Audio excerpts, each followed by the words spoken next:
Hi there everybody, this is David, and I'm still recovering from COVID, but I am here because Tokyo Game Show is going full speed, and they have released another trailer for a game that I've been looking forward to for over a year now. This is called Threads of Time, and it is going to be pretty much like the Chrono Trigger successor that we deserve. It's not going to be something meh, or just there, or like try hard like Sea of Stars kind of was, and it's not gonna be dumpster fire like Chris Tales was. That game sucked. I hated it so much. But anyway, this thing looks fan-freaking-tastic. I made a video about this over a year ago, whenever it was first announced, and now we got a new trailer, and I definitely do want to go over that with y'all, but I also just kind of want to let you know about this game. This is a time-traveling game. We know that there's going to be at least 6 different eras. We've been told that there is a 1000 AD, a 12 million BC, an apocalyptic era, as well as a futuristic era of 2400 AD. So yeah, lots of different eras to explore here in this game right here. So it's looking very much Chrono Trigger, like this scene right here, them jumping off onto the pterodactyls and flying. That is straight out of Chrono Trigger. It says here, from an age where dinosaurs roamed the far-flung future and alternate realms in between, travel across fantastic and distinctive time periods, and discover the threads that bind the ages. Uncover an epic tale of interwoven fates and secrets that shape civilizations, and follow the threads of a sinister plot that traverses the tapestry of time. Then it talks about turn-based combat. I love it. Weave together powerful attacks and visually dynamic strategic turn-based battles. Bend time to your will, unravel enemies' defenses, and unleash your party's full potential through devastating team combos. Assemble a party of charismatic and unique heroes recruited from different eras, restore the ancient Order of the Time Knights, and reunite heroes from across epochs to defend the timeline from impending chaos and corruption. So then it goes into handcrafted HD 2D characters and all that kind of stuff, airships, and it says that this isn't just coming to the PC, it's coming to consoles and PC. I looked it up on Gamatsu right here.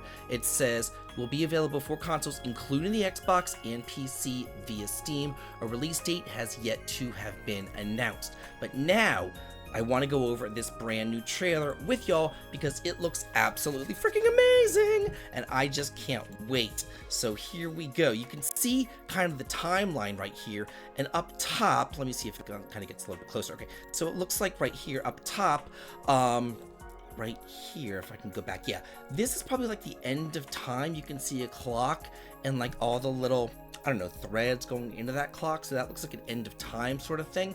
This shows a dinosaur, so this one is obviously the prehistoric era. This one looks like a cityscape with pipes and stuff, so that one's probably like the futuristic era. So let's see what we got going on in this prehistoric era. So yeah, 12 million BC dinosaurs going around. But it still kind of looks medieval, and on top of that dinosaur, we had like a little Viking dude. So isn't that interesting? We have like Vikings with dinosaurs. It's kind of a strange amalgamation right there. And also the way that these houses look, it looks like long houses, like Viking long houses and stuff, but there's still like dinosaur tusks and stuff in front of the houses, kind of like the medieval houses. So it's kind of a strange take on prehistoric era, but I'm liking it. You know, it's fantasy. It is what it is. He's a Viking on top of a dinosaur with a telescope. So in, you know, 12 million years ago, but okay, whatever. Okay, this timeline. So let's look at this because this is neat. This is the battling system. You can see over here a combo meter, and it looks like the further you fill up these combos, the more dual text or triple text you'll be able to uncover. It has your characters Luna, Rai, and Bo over here, and then various stat enhancings or dehancings that they have. It looks like all of them have like a defense down thing going on. These two kind of guys have like a poison resistance thing happening, and she has a fire resistance thing happening. That could either be from enemy debuffs, it could maybe be from accessories going on or something, we don't really know. Then over here it says to switch heroes, so you can actually switch your heroes in and out of combat, in and out of battle, kind of like in Breath of Fire 4, which is so nice. And then my favorite, Grandia Timeline. Yeah, say it with me folks, Grandia Timeline. I'm loving it. So you have the enemies A and B, over here on the top of the timeline. Down here you have your character Bo on the bottom of the timeline, and it looks like whenever they get to this indicator, that's whenever they can go ahead and do their attack. I want to see if I can't pause this and show you. Okay, so stop it, go back and actually pause correctly where I want you to pause. Not there. Okay. Ah! Anyway, I'll show you a better pause on it so we can actually see what's going on here. So this is the cityscape. We got flying cars. We have, this is 2400 right here. So this is so neat. Okay, here we go. Okay, I got it paused at the right time. So here are some different characters. Rai and Barza are in the party. And you can see the skills that he's using. And it costs something. There's only HP bars over here. I don't see any MP bars, just HP bars, but it looks like certain skills cost an amount of timeline points almost. Like each of these are costing 3 timeline points or 3 timeline bars. So if you get over here to this area and it costs 3 timeline bars, your next turn is going to get backed up 3 timeline bars, and then you'll start probably like here or whatever, and then start slowly going back over towards the end of the timeline. And it says that this deals moderate damage to target and allies close to it on the time bar. So instead of hitting enemies in a region like you did in Chrono Trigger with like the Cyclone Sword or like that Fire Whirl or whatever, it looks like you're actually hitting enemies that are close to you on the timeline instead.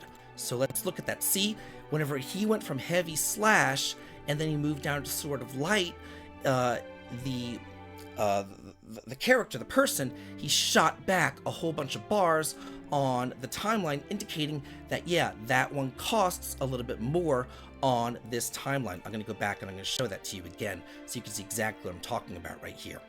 So yeah, did you see how he went, it was like here, and then he chose to a different ability, and then he went back to here because of the different costs on that timeline. So it looks like it's not costing MP, it's costing time, or how much time it gets to get to the next turn in order to use these more powerful skills. So that's a different way of utilizing things right there. So that's pretty cool.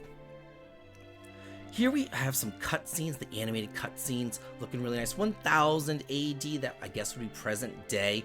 This to me is screaming millennial fair. You know, you have this central area, you have some jesters right there, just kind of bouncing on a ball over there. You have a bard playing like a lute or something. So yeah, this is screaming millennial fair to me, straight out of Chrono Trigger. I am really adoring this right there.